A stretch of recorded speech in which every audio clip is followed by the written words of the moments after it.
Mike, I am struggling to figure out ideas of what to do in February. Do you know where I could find some tips or a guide or what I should be doing in this special month? Yes, I do know, and as a fringe benefit, you'll get to see me, too, and I'll get to see you, because it's a live CityCast taping. That's right. We are so excited to announce our first live taping of 2024 with a very special guest, Jade Womack. You might know her as Clock Out DC. She will be joining Mike and I at the Square Food Hall on Saturday, February 3rd. But wait, where is the Square Food Hall? It is downtown, 1850 K Street Northwest. And if you come at noon, you'll get to meet the team, enjoy exclusive food and drink specials from the Square chefs. Our taping begins at 1. And wait, so what are some of the options of things we might learn about? Well, Jade's going to be sharing all kinds of recommendations on how to live your best DC life this February. And she's pretty much the expert to all things DC, so she should know. Well, for me, the main activity in February has now already been made clear, which is that I get to hang out with my co-host, Bridget Todd. That's right. I'm so excited to see you. So Saturday, February 3rd at the Square. Come at noon to hang out with us. The taping begins at 1. You can find the RSVP link in the show notes.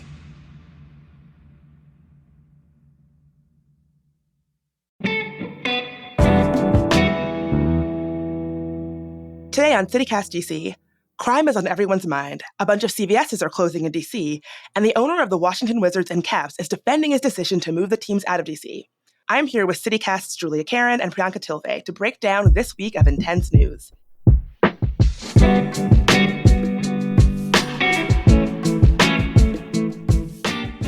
Today's Tuesday, January 30th. I'm Bridget Todd, and here's what DC is talking about.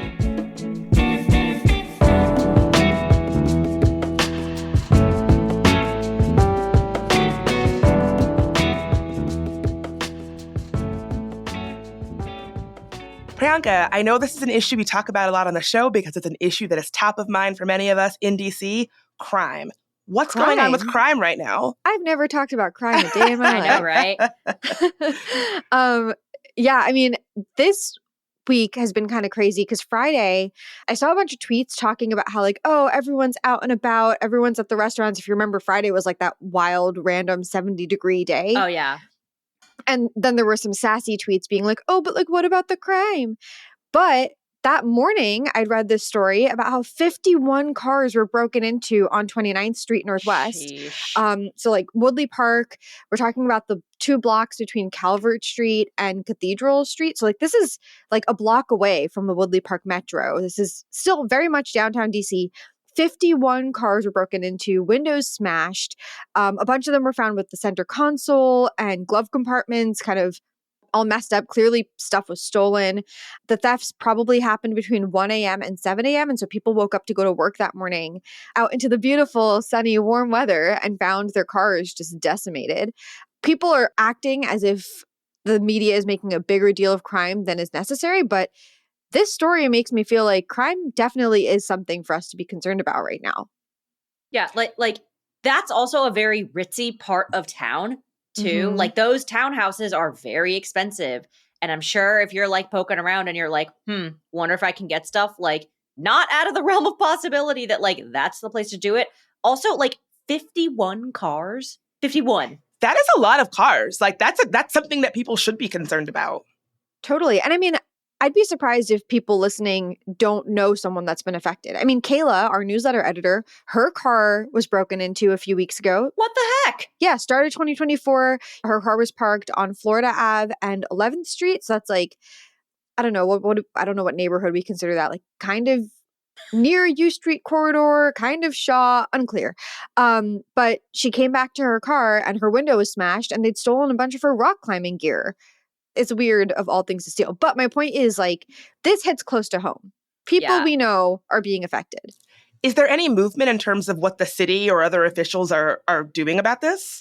Yeah. So actually, the same day that these 51 cars were broken into, the federal government announced, the Justice Department specifically announced an influx of cash and resources to help DC deal with this crime issue. So they're going to be creating a gun violence unit that's going to be focused on carjackings and violent crime in DC. They're going to be using data analysis for that. They're also setting aside a bunch of federal prosecutors who will be focused on investigating local cases. I mean, this is important because last year was DC's deadliest year since 1997. Carjackings doubled.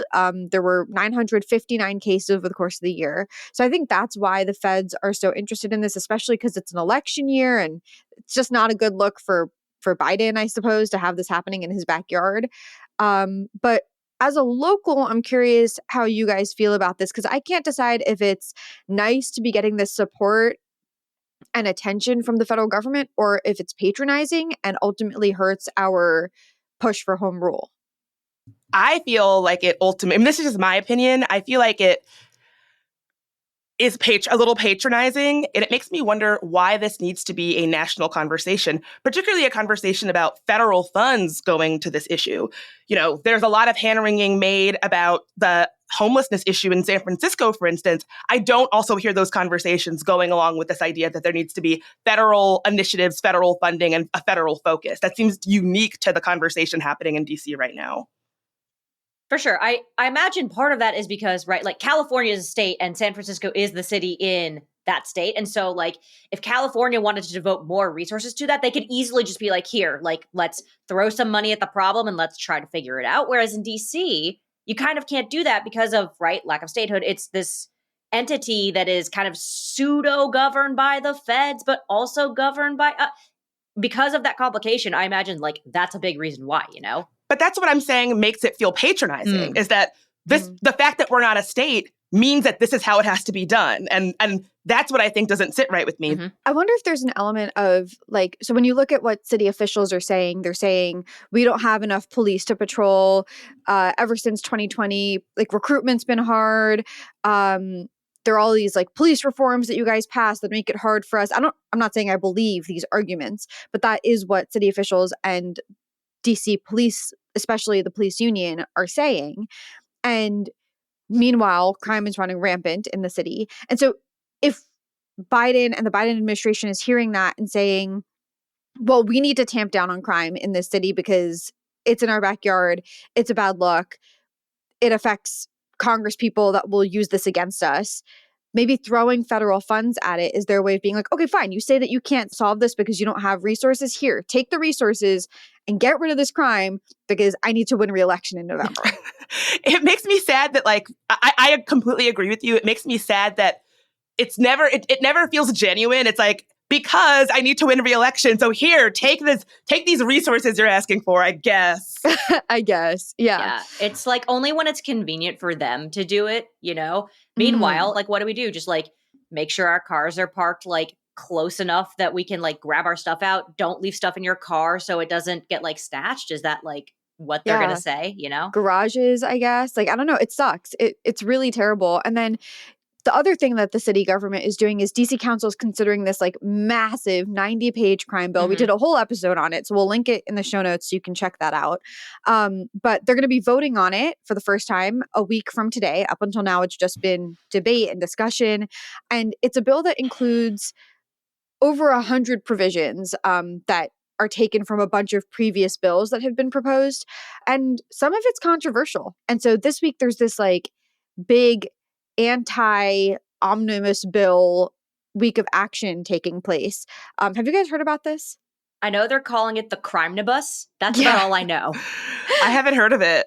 Yeah, so every day this week, advocates are putting together sample scripts and phone numbers of council members out there focusing on a different issue. So like yesterday was pretrial detention.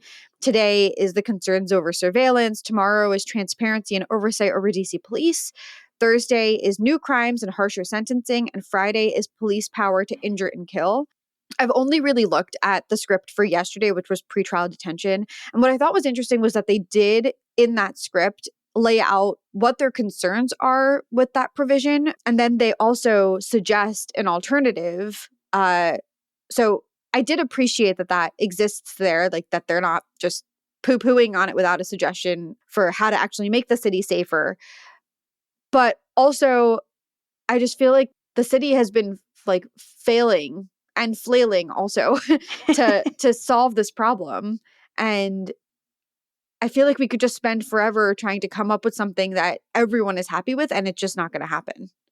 perfect is the enemy of the good, right? Yes, Like, that's yeah. kind of what this is. And I also think it comes down to, like, this is about, I imagine, partially council members keeping their seats, unless it's a thing where council members are like really in danger of losing their jobs. Like, what are you going to do? Kind of sit around and wait for stuff to happen. And I feel like this bill is like one of their efforts to be like, look, we're doing a thing. To be fair, they have been trying. Like, the fact is that this is a crime bill that puts together a bunch of proposals because there have been a bunch of proposals. Sure. It's just that nothing is getting passed. And that's where we're stuck. And meanwhile, all of our crime stats are just skyrocketing. Well, I guess time will tell if this particular action really makes an impact, and we'll definitely keep folks updated when we hear more.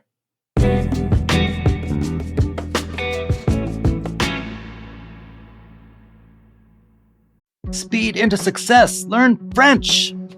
Much like a high-speed train, Alliance Francais's immersive French language classes propel you towards fluency. Unlock a world of personal and professional possibilities when you become a member and learn French at the renowned Alliance Francaise chapter in DC. Tradition and modernity intertwine, offering you an unparalleled learning experience that includes language classes, cultural events, and the only loan library in French language in the Mid-Atlantic region. Embrace the language that bridges cultures and enriches your resume. Enroll today. The spring session starts on February 19th. All ages and levels are welcome. After all, they are the French heartbeat of the nation's capital. Find them at www.francedc.org. So this story is kind of related to the conversation we were just having about crime, and that is one that's a bit close to home to me. The CVS in Columbia Heights, where I live, is closing at the end of February. No. So, I know. Oh my God. End of an era. It's been there for a really long time. So CVS did say that prescriptions would automatically be transferred to the store on Columbia Road and that patients can also fill prescriptions at other stores. So this CVS kind of became a national flashpoint with a focus on the city's crime. It was known for empty shelves thanks to like youth retail theft, and that CVS was under 24-hour police surveillance. Like when you would go into that CVS, there was like a voice that would say, this location is under 24-hour police surveillance. None of that actually. So surreal walking in there. Big time George Orwell 1984 vibes. Oh my God. Yeah. Apparently, none of that made an impact on the retail theft, though. So I don't know. True. So this is one of those stories that really gives me pause. You know, it's about crime, which, as we were just talking about, is like rightly this very big issue in the city right now. And I guess I just want to give a blanket announcement before I go into what I want to say, which is that I think that DC is experiencing a very real issue with crime and that we should be talking about it. Like, people are not soft if you're worried about crime or thinking about crime or wanting like good reporting that helps you understand crime. However, I think that we're in a little bit of a situation where because crime in DC has become this national buzzy flashpoint issue, I think some of the standards around how we frame it, how it's reported on, how we talk about it have kind of slipped in a way that is problematic for all of us because it makes us all less informed, right? When crime in DC becomes this buzzy flashpoint issue that people who don't actually care about the issue can grandstand on, or they know they can get lots of engagement if they talk about it, it doesn't help anybody because it makes us all less informed about this issue that we really should be informed on because it's so important. And so I think this CVS kind of, for me, exists as a real example of how that is happening in DC. Like, first of all, why are bare shelves at one specific CVS? Like, why is that a national news story? I don't hear about the goings on at any other specific retail locations across the country. Why has the national media decided that this is a big issue that people in Des Moines, Iowa need to care about? That's a question that I really have about the way this is talked about. You might think like, well, obviously the CVS in Columbia Heights is closing down because of crime. That's a reasonable assumption. However, that assumption goes counter to what CVS has actually said their reason for closing not just this DC store, but stores nationally is. So in their statement, they said, many factors are considered when deciding to close one of our stores, such as local market dynamics, population shifts, store density, and other access point to meet the community's health and wellness needs. So there's basically straight up saying like crime is not listed in that list of things. They're basically saying like, oh, this is like a corporate strategy realignment, whatever.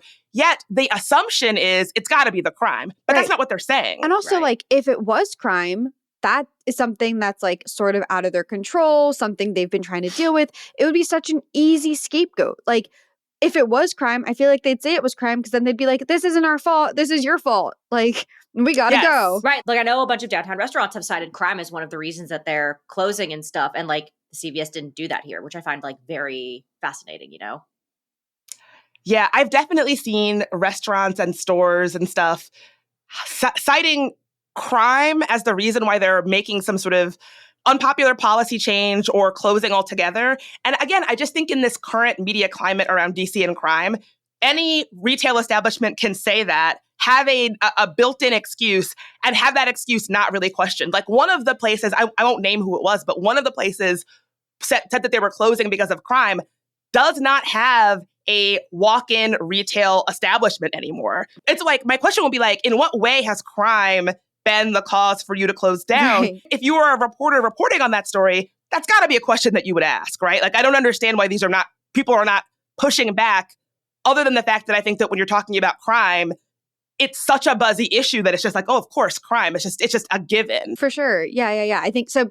Like, basically, it would be easy for CVS to point to crime the way a lot of other establishments have, whether that's true or not, but they're actively choosing not to. So it's probably not crime for the CVS. Exactly. So right after CVS made this announcement about closing that specific Columbia Heights CVS, they also announced they were closing 3 other DC locations. 1515 New York Ave is closing February 29th. 4500 Wisconsin Ave is closing on March 7th. 7828 Georgia Ave is closing on March 14th, my birthday. Oh. And so, again, they pretty clearly articulated that this is part of a corporate strategy in their statement about these closures, right? And so they're also, this is not just in DC, they are closing stores nationally along with other drug retailers. Axios has this really interesting report about how just the drug store industry has been really hit by mounting challenges from things like worker shortages. Folks might recall that pharmacists at both CVS and Walgreens staged a 3-day walkout last year to protest working conditions, not to mention competition from things like mail order pharmacies, big box stores like Walmart, and threats from online retailers like Amazon, right? And so there are so many reasons why the landscape for brick and mortar pharmacies and retail stores like CVS is not super rosy right now. Yet everybody just assumes, because of the way that this issue has been framed and reported on, that it's got to be crime. That's the only reason why any store would ever pull out of DC, even though that is happening nationally. Yeah, that's wild. And so, okay, with the CVS closing in Columbia Heights, I know a huge part has been the crime, which we've been talking about. And then the other part has been people being like, no, like this is our only pharmacy. Where do we go? Where will we get prescriptions? Is that legit? Like, where will people go now? This is something that has just been a bee in my bonnet since the CVS story started. So there's the brick and mortar standalone CVS on 14th and Irving, the one that is closing. Right across the street, there is a CVS inside that Target, right? So you can see that Target from the CVS and vice versa, right? It's very close. It's right. It's like catty corner across the street, right? So I will say that Target and CVS announced that they are planning on nationally closing a couple of CVS pharmacies inside of Target. However, it is still there. I just picked up a prescription there yesterday, so it is still there. When people report on that CVS, they will allow citizens to say, it is the only CVS in the area. It is the only place to get prescriptions in the area. And that is just not true. There's the Giant 2 blocks away. There's the Columbia Heights Pharmacy, which is like a small independent pharmacy, maybe 3 blocks away. And then there's the CVS in the Target. So this NBC piece published with the headline, Columbia Heights CVS known for empty shelves to close, : this is the only one we have, shopper says.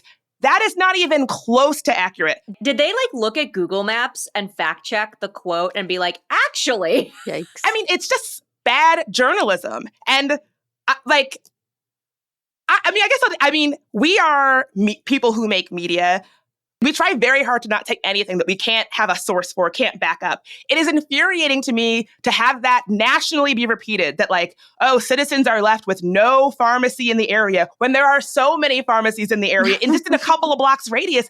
It makes me think that we're not being given reporting and media about this story that takes it seriously, that does it accurately, and that cares enough to get basic facts correct. And so I guess that's my big takeaway, is that it doesn't surprise me that people are assuming that, oh, this is closing because of crime, because we haven't really gotten reporting about this CVS and what's going on with it that I think is really accurate and fair.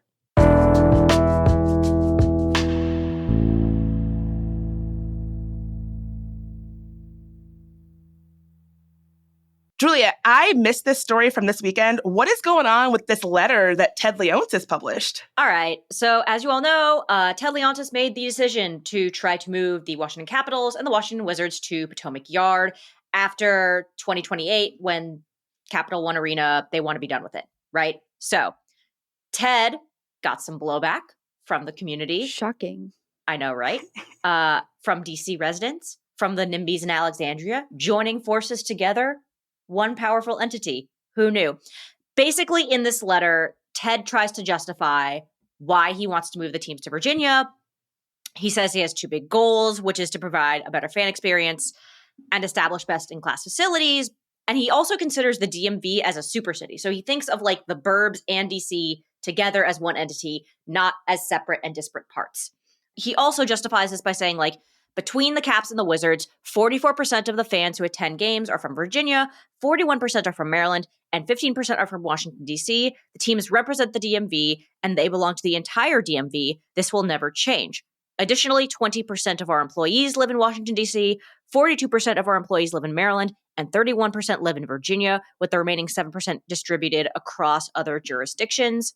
So basically the point he's trying to make is like, people like to think of the Caps and Wizards as DC only, and therefore they're making a big ruckus. Like, oh, like you're leaving DC, you're hurting DC fans, you're hurting DC employees. But like he's saying, DC doesn't make up the majority of our employees or fans. They're in the DMV broadly. Correct. That's his big point. He then goes on to talk about how this is a big space issue for him and the teams generally. Like, Potomac Yard is basically, it looks like 5 blocks of Potomac Yard by like almost 3. If you look at the picture, it might be a little bit more. But basically, Ted, if he wanted to do what he wants to do in Potomac Yard, he would have to buy a bunch of these city blocks to do what he wants to do. And he says that the extra space is where he wants to have the practice facilities and hotels and office spaces and the bigger arena. So he wants to make like his own little mini entertainment sports area in that like blockish radius. Right. Kind of deal. Yeah. Yeah. I mean, okay. This is a very controversial thing to say. And controversial yet brave. Let's hear it. Yeah. I found his letter kind of convincing. Like, Priyanka. I'm anticipating the hate mail already. What won you over? Or like, what are the points that you were like, that actually makes sense? The descriptions of what this Potomac Yard arena and retail center and just mixed use area is going to look like sounds so compelling. Like, I want to go hang out there. It sounds so vibrant and dynamic, and I can see how Chinatown at some point might have been similar, but it's not anymore. But to be honest, there are things to do around there. We actually got an email from someone who pointed out that in a recent episode, we talked about how that area is dead. And she was like, there's MLK Library, there's National Portrait Gallery, and those are really fair points. And those are locations that I love. But that strip right outside of Capital One Arena feels like it's not very active. It's not an area of town that I'm excited to spend time in, just like walking on the streets or spending time outside. And what they're describing as their vision for Potomac Yard does sound like a space that I'm more excited to spend time in. And it is metro accessible. And if it's true that most, like 44% of the fans come from Virginia, 41% from Maryland, and only 15% from DC, then the argument that you're taking the arena away from the fans doesn't really hold water. So here's where we differ. If you're barely willing to cross the river for a boy, you're telling me you're going to cross the river for sports teams? No, but only 15% of the people are in DC. So 15% of the people might not cross the river. But then you have all of these people in Virginia who maybe didn't want to come into DC, into the chaos for a game, and now they will. So like, as far as Wizards and Caps, like fan service goes, it probably is a wash. I'm so curious about this. You know, I grew up in Richmond. I just can't see your average person who doesn't live in Northern Virginia feeling like, oh, I gotta drive up to Northern Virginia to go see these games. I don't know. I have a hard time feeling like the entire state would be excited for this, and this would be something that they would travel for. I think that people are more likely to go into DC than Virginians going to Northern Virginia to go to a game. Yeah, that's true too. I don't think people from Richmond are going to come up, but I do think I can think of people I know personally who live in like Arlington and Fairfax who don't come to Capital One Arena for games, but I could see them going to Alexandria. Here's what I'll say about all of this. Like, the big driver of this, and Ted sort of nudges, just touches it a little tibble, is money, right? Like, that's the truth of it. He basically has said that, like, there's no new taxes that are going to be imposed on residents or businesses in Virginia. Monumental Sports and Entertainment is going to contribute over $400 million to the project. But his view, I imagine, is if this thing is going to make me a lot of money, guess what? I'm going to do it.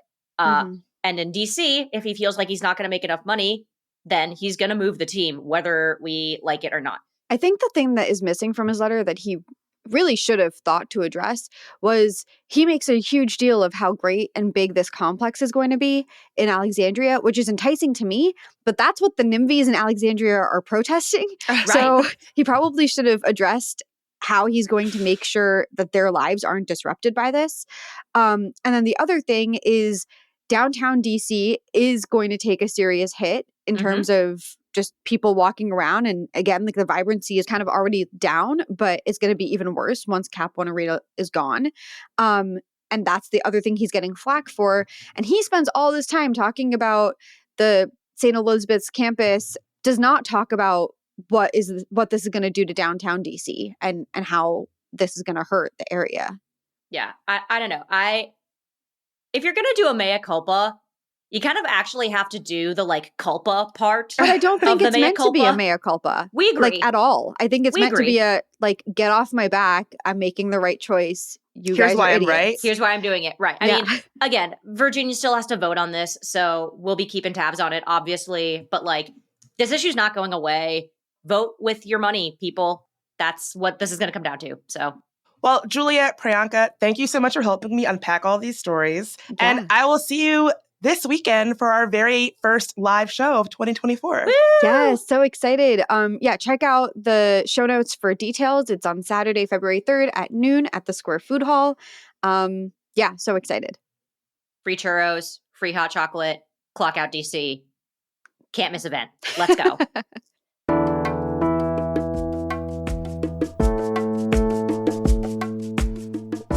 That's all for today here on CityCast DC. And if you enjoyed the show, tell your friend who really has strong opinions about DC sports teams moving to Virginia. We'll be back tomorrow morning with even more news from around the city. Talk to you then.